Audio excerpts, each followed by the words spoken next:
నమస్తే, welcome to hit TV. ఈ రోజు మనతో పాటు ప్రముఖ ఆధ్యాత్మికవేత్త అలాగే ఆస్ట్రాలజర్ శ్యామ్ ప్రసాద్ గురువు గారు ఉన్నారు. వారితో మాట్లాడి మరిన్ని విషయాలు తెలుసుకునే ప్రయత్నం చేద్దాం. నమస్తే గురువు గారు. నమస్తే అమ్మా, శ్రీమాత్రే నమః. గురువు గారు, చాలా అమ్మా. మంది కుజదోషం అంటూ ఉంటారు. సో ఈ కుజదోషం వల్ల వివాహం ఆలస్యం అవుతుంది అంటూ ఉంటారు కదా. అసలు ఈ పర్టికులర్లీ ఈ కుజదోషం అంటే ఏంటి గురువు గారు? సాధారణంగా కుజుడు కొన్ని స్థానాల్లో ఉన్నప్పుడు కుజదోషం అనడం జరుగుతూ ఉంటుంది. ఓకే. అంటే కుజుడే మంగళకారకుడు. వివాహం చెయ్యాలన్నా, వివాహం తర్వాత కాపురం సవ్యంగా సాగాలన్నా జాతకంలో కుజుడు బలంగా ఉండాలి. ఓకే. అంటే కుజుడు ఒక విధంగా కోపానికి కారణం అవుతుంటాడు. ఆవేశానికి, కోపానికి, దురుసుగా ప్రవర్తించడానికి. అదే ఈ పూర్వకాలం అయితే కొట్టుకోవడం, తన్నుకోవడం, నరుక్కోవడం ఇవన్నీ కూడా కుజుడే కారణం అవుతుంటాడు. ఓకే. ఇవన్నీ కూడా ప్రతి వ్యక్తి జాతకంలో కూడా ఏదో రూపంలో కుజుడు కనబడుతూ ఉంటాడు. ఓకే. అది కొన్ని చోట్ల ఉన్నప్పుడు, కుజుడు మరీ బలంగా ఉన్నప్పుడు, మరీ ఎఫ్లెక్ట్ అయినప్పుడు ఆ జాతకుడు ఈ విధంగా ఆవేశంగా ప్రవర్తించే అవకాశం ఉంది. ఈ మధ్యకాలంలో జరిగే కొన్ని సంఘటనలు కూడా క్షణిక ఆవేశంలో జరుగుతుంటాయి. దానికి కుజుడే కారణం అవుతుంటాడు అనమాట. ఈ మధ్యన తరచూ వచ్చే వార్తలు. ఓకే. అయితే ఈ కుజ దోషాన్ని జాతకరీత్యా ఏ విధంగా తెలుసుకోవాలనుకుంటే, మన యొక్క జన్మ లగ్నం నుంచి 2, 4, 7, 8, 12 స్థానాల్లో ఉంటే కుజదోషంగా భావిస్తారు. అంటే అక్కడ కుజుడు ఉంటే ఏంటి ప్రమాదం అని గమనిస్తే, 2వ స్థానంలో కుజుడు ఉంటే 2వ స్థానం అనేది వాక్ స్థానం. అక్కడ కుజుడు ఉండడం వల్ల జాతకుడు ఇతరులను దూషించడం, పౌరుషంగా మాట్లాడడం, మన ప్రాంతీయ భాషలు వాడడం జరుగుతూ ఉంటుంది. దానివల్ల కుటుంబం విచ్ఛిన్నం కారణం అవుతుంటుంది. అంటే మనకంటే నోరు మంచిదైతే ఊరు మంచిది అవుతూ ఉంటారు. అంటే ఒక అమ్మాయి కాపురం, అబ్బాయిది కూడా వస్తుంది అనుకో, సవ్యంగా ఉంటే ఆ ఇంట్లో అత్తవారింటికి వెళ్ళిన తర్వాత ఆవిడ మాట్లాడే విధానం బట్టి కూడా ఉంటుంది కదా. అత్తగారిని కానీ ఎవరన్నా ఉంటే వాళ్ళని గౌరవంగా మాట్లాడుతూ ఒకలా ఉంటుంది. అందువల్ల 2వ స్థానంలో కుజుంటే ఇది కుటుంబ కలతలకు కారణం అవుతుంటుంది. అలాగే ధనస్థానం కాబట్టి ధనం విపరీతంగా ఖర్చు పెడతా ఉంటారు అనమాట. లగ్జరీగా ధనం నిలవ ఉండకపోవడం. కుటుంబం ఏమిటంటే, అమ్మాయి ఇంట్లో ప్రవేశించింది అనుకో, ఏదో ఉమ్మడి కుటుంబం ఉంటుంది. ఈ కుజదోషం ఉన్నవాడు ఆ కుటుంబంలో ప్రవేశిస్తే ఆ కుటుంబాన్ని విడగొట్టే ప్రయత్నం చేస్తారు. అంటే వేరే కాపురం. సో ఈ కారణం వల్ల మరి పూర్వం అంతా ఉమ్మడి కుటుంబాలే కదా. ఒక వ్యవసాయం వచ్చిందంటే ఇంట్లో అందరూ చేసుకోవాలి. అందువల్ల ఏంటంటే 2వ స్థానంలో కూర్చుంటే కుటుంబం విడిపోయే అవకాశం ఉంది కాబట్టి అది ఒక దోషం కాదు వన్న పెట్టారు. అయితే అమ్మాయి జాతకంలో కూడా ఇద్దరి జాతకంలో కూడా ఆ దోషం ఉంటే న్యూట్రల్ అయిపోతుంది. అది ఒక పెద్ద లక్. అలాగే 4వ స్థానం. 4వ స్థానం అనేది ఏంటంటే మామూలుగా సుఖస్థానం అంటారు దాన్ని. అంటే ఆవిడ యొక్క అంటే ఇద్దరికి వర్తిస్తుంది. క్యారెక్టర్, పర్సనల్ క్యారెక్టర్, మంచి విశాలమైనటువంటి హృదయం, అంటే ఇంట్లో స్థిరాస్తులు, ఆస్తులు ఇవన్నీ కూడా. అంటే 4వ స్థానంలో కూర్చుంటే వాడికి భూములు, స్థిరాస్తులు కలిసి వస్తుంటాయి. భూములేగా ఉంటాయి. 4వ స్థానంలో సుఖస్థానం అంటారు అన్నమాట. అది బాగుంటే హాయిగా హ్యాపీగా కాపురం చేసుకుంటారు, ఏ సమస్య లేకుండా ఉంటారు. కాబట్టి 4వ స్థానంలో కుజుడున్న దోషం ఇవి కారణం అవుతుంటాయి. ఒకటి ఇంట్లో రానకంటే భయపడుతుంటాడు. అది. ఇంకా 7వ స్థానం అనేది భార్యాభర్తలు కలిసి ఉండే స్థానం అన్నమాట. అంటే అది స్నేహం అనుకోవచ్చు, ఫ్రెండ్షిప్ అనుకోవచ్చు, కలిసి కాపురం చేసుకునే స్థానం 7వ స్థానం. 7వ స్థానంలో కుజుడుంటే భార్య ఒక చోటు ఉద్యోగం చేస్తుంటుంది, భర్త ఒక చోటు ఉద్యోగం చేస్తుంటారు. ఈ విధంగా కలిసి పేరుగా భార్యాభర్తలుగా ఉంటారు, ఇంట్లో నిరంతరం కలిసి ఉంటారు. ఎడమొఖం పడమొఖంగా ఉంటారు. ఉద్యోగరీత్యా దూరంగా ఉండొచ్చు. పెళ్ళైన తర్వాత అబ్బాయికి అమెరికాలో ఉద్యోగం వచ్చాడు వెళ్ళిపోతూ ఉంటాడు. 7వ స్థానం అనేది భార్యాభర్తలు ఎడబాటుకు కారణం అవుతుంటారు. అందుకని అక్కడ కుజుడు ఉన్న ఇబ్బంది. మరి 8వ స్థానంలో కుజుడు ఉంటే అది ఆయుష్ మాట. అది భర్త యొక్క ఆయుష్ అందులో ఉంటుంది అన్నమాట. భార్య జాతకంలో భర్త యొక్క ఆయుష్ వీళ్ళు ఎంతకాలం కాపురం చేస్తారు అనేది 8వ స్థానంలో ఉంటుంది. దాన్ని మాంగళ్య స్థానం అన్నారు. అందుకని అది మరీ ప్రమాదమైంది కాబట్టి 8వ స్థానంలో కుజుడు ఉంటే చాలా వరకు ఇబ్బంది పెడుతుంటుంది. దానికైతే పరిహారం అది ఉంటే చేసుకుంటారు, పర్లేదు. అది కూడా ఇబ్బందికరంతో ఉన్నది. ఇక 12వ స్థానం అంటే కలిసి కాపురం చేసే చోటు మాట. అందువల్ల అక్కడ ఉన్నా కూడా దోషం.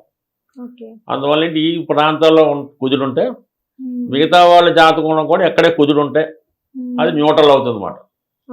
అందుకని ఇది అంటే కుజుడు దోషం అనేది కేవలం లగ్నం నుంచి, చంద్రుడి నుంచి, శుక్రుడి నుంచి కూడా చూడాలి. దానికి లెక్కలు అవి ఉంటాయి. బట్ ఏదన్నా ఈ కుజ దోషం అనేది సాధారణంగా అందరికీ వర్తించదు. మేష లగ్నానికి, మేష రాశికి కర్కాటక లగ్నానికి కర్కాటక రాశికి, సింహ లగ్నానికి సింహరాశికి, వృశ్చిక లగ్నానికి వృశ్చిక రాశికి, ధనుస్సు రాశి అలాగే మీనరాశి ఈ 2 లగ్నాల కంటే మొత్తం మీద ఈ 6 లగ్నాల వారికి గురువర్గ లగ్నాలు అంటారు. వీళ్ళకి కుజదోషం అన్నది వర్తించదు. ఓకే. అందువల్ల ఏంటి ఇది కూడా గమనించి ఆ గ్రహం అయితే చూసుకుంటే వీళ్ళకి దోషం ఉండదు. అలాగే కొన్ని నక్షత్రాలు ఉంటాయి. ఆ నక్షత్రాలు కూడా కుజదోషం ఉండదు. కొంతమందికి పుట్టినప్పుడే కుజదశ అయిపోద్ది. ఏదో చిత్త, మృగశిర, ధనిష్ట నక్షత్రంలో జన్మించారు, వాడు పుట్టినప్పుడే కుజదశ జరుగుతుంది అన్నమాట. అందుకని వాళ్ళకి వర్తించదు. ఇలా కొన్ని నక్షత్రాల వారికి కొన్ని లగ్నాల వారికి వర్తించదు. మళ్ళా ఈ కుజుడిని గురువు చూసిన ఆ దోష పరిహారం అవుతుంది. అంటే ఇవన్నీ డెప్త్గా శాస్త్రం తెలుసుకున్న వాడికి తెలుస్తూ ఉంటాయి. అయితే సోకాల్డ్గా ఏంటంటే ఇప్పుడు ఎప్పటికప్పుడు ఇక 2లో కుజుడు ఉన్నాడు, కుజు దోషం అని తీసేసి ఆ సంబంధాన్ని పక్కన పెట్టడం జరుగుతుంది. వాళ్ళు పాటించే వాళ్ళు కూడా అలాగే పాటించడం వల్ల ఈ కారణాల వల్ల కొంతవరకు వివాహ సంబంధాలు పోతున్నది. వివాహం ఆలస్యం, దానికి తగ్గవాడు ఎవడో దొరుకుతూ ఉంటాడు. అసలు ఏదో పెళ్లి అవుతే చాలనుకున్న వాళ్ళు కొంతమంది ఉంటారు, కొంతమంది తర్వాత చూసుకుంటారు. ప్రభావం ఉంటుంది. బట్ కానీ కుజదోషం అంటే ఇది అయితే అందరికీ ఇది వర్తించే అవకాశం లేదు. దానికి చాలా పరిహారాలు ఉన్నాయి. అయితే కొన్ని పరిహారాలు కూడా ఉంటాయి, అవి దాన్ని బట్టి చేసుకోవచ్చు. అంటే ప్రత్యేకంగా ఈ కుజ దోషం పోవడానికి పరిహారం అంటే ఏముంటుంది? అంటే పరిహారం మనం ఇందాక అనుకున్న 2, 4, 12 అనుకోండి. అది చక్కగా ఏదన్నా ఒక పెళ్లికి ముందు ఒక పెళ్లి కాని బ్రాహ్మణుడు, బ్రహ్మచారి ఎవరన్నా పర్లేదు, పెళ్లి కాని బ్రహ్మచారికి వాళ్ళకి శుభ్రంగా దానం, కందులు అంటే కుజుడు సంబంధించిన ఈ కందులు, ఆ బట్టలు దానం అన్నా కూడా మనం ఏదో దీనిగా ఉండకూడదు. అది ఒక ఉపయోగించేలా ఉండాలి. అంతే తప్ప ఏదో ఒక 1/4 కేజీ కందులు ఇస్తే దోషం పోదు. ఒక అటువంటి చూసి వారికి శుభ్రంగా బట్టలు, ఒక కందులు, దక్షిణ తాంబూలం, ఏదో అప్పుడు స్థాయిని బట్టి. అందువల్ల అలాగే ఇవ్వటం వల్ల ఆ దోష చిన్నదైతే పరిహారం అవుతుంది. ఇక ఎక్కువ పెద్దది అష్టమ స్థానంలో, సప్తమ స్థానంలో ఉన్నప్పుడు మరి అమ్మాయికి అంటే అబ్బాయికి ఉంటే అబ్బాయికి, అమ్మాయికి ఉంటే అమ్మాయికి పెళ్లికి ముందు ఒక డూప్లికేట్ మ్యారేజ్ చేయాలన్నమాట. అంటే ఇది అరటి చెట్టుతో కానీ, కుంభ వివాహాన్ని కుండతో కానీ వివాహం అనేది వాళ్ళ సాంప్రదాయం బట్టి చేస్తారు. అంటే అంటే అమ్మాయికి కుజదోషం అంటే అమ్మాయికి అరటి చెట్టుతో చేయరు. అమ్మాయిని ఒక అరటి చెట్టులో ప్రవేశిస్తారు, ఇంకో విష్ణుమూర్తిని ఇంకొక అరటి చెట్టులో ప్రవేశపెడతారు. ఆ విష్ణుమూర్తితో కళ్యాణం జరుగుతుంది, అరటి చెట్టుకే పెళ్లి అవుతుంది. అందులో మిమ్మల్ని ప్రవేశపెడతారు అంతే. అంటే మిమ్మల్ని అంటే కాదు, ఆ పెళ్లి కొడుకునో పెళ్లి కూతురునో. రెండో దాంట్లో అంటే ఆ రెండు కళ్యాణం చేసి దాన్ని నరికేసి నదిలో కలిపేస్తారు. కొండ అయితే కొండ బల్ల కొడేస్తారు. ఆ విధంగా ఆ వివాహం చేయడం వల్ల ఆ దోష పరిహారం అవుతుంది. అంటే 2 సార్లు మాంగళ్యం జరిగి ఉంది ఆ అబ్బాయి జాతకంలో. 2 సార్లు పెళ్ళిళ్ళు అవ్వాలా. 2 సార్లు పెళ్ళిళ్ళు అవ్వాలంటే ఒక ముందు పెళ్లి క్యాన్సిల్ అవ్వాలా.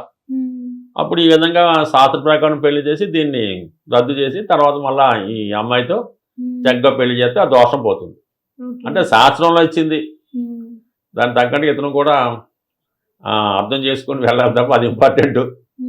అందువల్ల దానికి పరిహారం ఇది శాస్త్రంలో చెప్పారు. పెళ్ళి అయిన తర్వాత కూడా కొంతమంది ప్రాబ్లం వస్తుంటుంది. ఆల్రెడీ పెళ్ళి అయింది, ఏదో ఒక అబ్బాయికి కుజదోషం ఉంది, అమ్మాయికి ఏదో లేదు, ఏదో 90% బాగుంది, పర్లేదు, ఏదో ప్రాబ్లమ్స్ వస్తుంది, కొట్టుకుంటున్నా ఇడిపోయేదాకా వస్తారు. అప్పుడు ఏం చేయాలంటే ఈ పెళ్లి కూతురికి పెళ్లి కొడుకు పెళ్ళైన వాళ్ళకి ఈ అమ్మాయి ఏం చేయాలంటే అమ్మాయికి ఉన్నటువంటి మంగళసూత్రం ఉంటుంది కదా, అది ఏ దేవుడి హుండీలో వేసారు. మళ్ళీ ఒక 41 days తర్వాత మళ్ళీ మంచి ముహూర్తం చూసి మళ్ళీ వీళ్ళంతగా పెళ్లి చేయాలి. ఆ విధంగా అయినా అమ్మాయికి అంటే రెండో పెళ్లి అయినట్టు, అబ్బాయికైనా అమ్మాయినా. అంటే అబ్బాయికి అయితే ఏదో అమ్మాయికి తాళి ఉంటుంది కదా, అందుకని అది ఆ విధంగా కూడా చేయొచ్చు. మరి ఇది ఏంటరా అంటే ఇప్పుడు ఈ దోషం ఉన్నా దోషం లేకపోయినా ఒకసారి పెద్దల సమక్షంలో సాంప్రదాయంగా పెళ్లి చేసి ఇప్పుడు అలాగే మనకి మ్యారేజ్ సర్టిఫికేట్ అవసరం కాబట్టి రిజిస్టర్ ఆఫీస్లో చక్కగా మంచి రోజు చూసి దండలు మార్చుకుని మళ్ళీ అక్కడ పెళ్లి చేసుకుంటే ఒక అనుమానం పోతుంది, ఇంకా న్యూట్రల్ అయిపోద్ది. అదొక పరిహారం. పెళ్ళైన తర్వాత ఈ విధంగా పరిహారాలు ఉంటాయి. అందుకని ఇప్పుడు అన్నీ కూడా ఇవి జరుగుతున్నాయి. ఇప్పుడు అంటే అని పెద్ద పబ్లిక్ ఏం పిల్లలు కానీ నాకు తెలిసి చాలా వరకు ఈ విధంగా జరుగుతుంటాయి. జరిగినట్టునే జరుగుతుంది. పెళ్లి చాలా కాలం బట్టి అవ్వట్లేదు అనుకోండి, ఈ విధంగా పెళ్లి చేస్తే ఎమ్మటనే అక్కడ మళ్ళీ పెళ్ళి అయిపోద్ది, అబ్బాయికి యాక్టివేట్ అవుతాయి అన్నమాట. ఎలాగైతే చిన్న ఉద్యోగం చేస్తుంటే ఒక అబ్బాయి ఖాళీ ఉన్నాడు అనుకో, ఉద్యోగం ఎవడు రాడు ఇవ్వడు, వాడు చిన్న దాంట్లో చేయడు అనుకో, 2-3 నెలలకి కొత్త ఉద్యోగం వస్తుంది. అలాగా ఏదో అలాగా ఈ పెళ్లి కూడా అలాంటిదే. అది యాక్టివేట్ చేయాలంటే ఇది ఒక పరిహారం చేసుకుంటే జరుగుతుంది. గురుగారు, ఇప్పుడు చాలా మంది కుజదోషం అనగానే పెళ్ళి అవ్వదు, ఆలస్యంగా అయిపోతుంది అని అంటారు. కుజదోషం అంటే నిజంగా పెళ్ళే అవ్వదా? నిజంగా కుజదోషానికి ఆలస్యానికి కారణం ఉండదు. అది సరిగ్గా పరిహారం చేసుకొని ముందుకెళ్తే పెళ్లి, కుజదోషం ఉంటేనే ముందు పెళ్లి అవుతుంది చెప్పాలంటే. కుజదోషం అంటేనే వివాహం తర్వాత వచ్చే సమస్యలు. ఇప్పుడు భార్యాభర్తలు గొడవ పడాలన్నా, అత్తవారితో గొడవ పడాలన్నా, ఇద్దరు దూరంగా ఉద్యోగం చేయాలన్నా, ఇవన్నీ పెళ్ళైన తర్వాత వచ్చే దోషాలు. మీకు కుజదోషం ఉంది, పెళ్ళి అయితే కదా దోషం మీకు వస్తుంది. అందువల్ల ఏంటి ఆలస్యానికి కారణం కాదు, పెళ్లి తర్వాత వచ్చే ప్రాబ్లమ్స్ కి. అంటే కేవలం దేని వల్ల కుజుడు ఆవేశానికి కోపానికి కారణం అవుతుంటాడు, ఆ కారణం వల్లే ప్రాబ్లమ్స్ వస్తాయి. అందుకని అది సర్దుకుంటే సరిపోద్ది. ఇంకా బెస్ట్ రెమెడీ ఏంటంటే, ఇప్పుడు కోపం తగ్గట్లేదు అనుకోండి, బ్లడ్ డొనేషన్ చేస్తారు కదా, రక్తదానం. 6 నెలలకు ఒకసారి 3 సార్లు చేస్తే మొత్తం హీట్ తగ్గిపోతుంది. అదొక అంటే అది కుజదోషం కొన్ని సందర్భాల్లో కొన్ని చోట్ల కుజుంటే ప్రమాదాలు, యాక్సిడెంట్లు కూడా జరుగుతుంటాయి. అటువంటి వాళ్ళు బ్లడ్ డొనేషన్ చేస్తే ఆ దోషం పోతుంది. చాలా బెస్ట్ రెమెడీ అది. ఏదన్నా మనిషి యొక్క కోపంలో ఉంటుంది, వాళ్ళకి అది కుజదోషానికి మెయిన్ అదే కారణం. అది కోపం లేదనుకో సర్దుకుంటా పోతుంటాడు చక్కగా. అంటే అమ్మాయి కూడా అంతే, అబ్బాయికైనా ఇదే ప్రాబ్లం. దీనికి అదే బెస్ట్ రెమెడీ ఏంటంటే, మంగళవారం రోజు ప్రతి మంగళవారం ఆంజనేయ స్వామి టెంపుల్కి వెళ్ళి హనుమాన్ చాలీసా చదువుకున్నా సరిపోతుంది. లేదు మంగళవారం సుబ్రహ్మణ్య స్వామి టెంపుల్కి వెళ్ళి సుబ్రహ్మణ్య స్వామికి అభిషేకం చేసి మంగళవారం నియమం కూడా సరిపోతుంది. మంగళవారం కుజుడు అంతే, దర్శాలు. హిట్ టీవీ యాప్, ఇందులో short news, live news, entertainment shows, movies, digital magazines తో పాటు మీ జిల్లా వార్తలను కూడా ఫ్రీగా చూడొచ్చు. ఇంకెందుకు ఆలస్యం, వెంటనే హిట్ టీవీ యాప్ ని డౌన్లోడ్ చేసుకుని ఫ్రీగా ఎంటర్టైన్మెంట్ పొందండి. Hit TV app. Hit TV app. Please download hit TV app. Hit TV app ని ఫ్రీగా డౌన్లోడ్ చేసుకుని ఎంజాయ్ చేయండి. మీకు నచ్చిన ఎంటర్టైన్మెంట్ కోసం హిట్ టీవీ యాప్ ని ఫ్రీగా డౌన్లోడ్ చేసుకుని ఎంజాయ్ చేయండి. హిట్ టీవీ యాప్ ని డౌన్లోడ్ చేసుకుని ఆస్వాదించండి, ఆశీర్వదించండి. ఇంతమంది సెలబ్రిటీలు హిట్ టీవీ యాప్ ని డౌన్లోడ్ చేసుకోండి అని చెప్తున్నారంటే ఎంత మంచి యాప్ ఆలోచించండి. అమెరికా అమెరికాలో చదవాలనుకునే వాళ్ళకి విశ్వసనీయమైన పేరు మన శౌర్య కన్సల్టెన్సీ. UK లో 1 year masters. 2 years work permit up to 5 years visa. Contact Saurya Consultancy. Contact 89851 89851.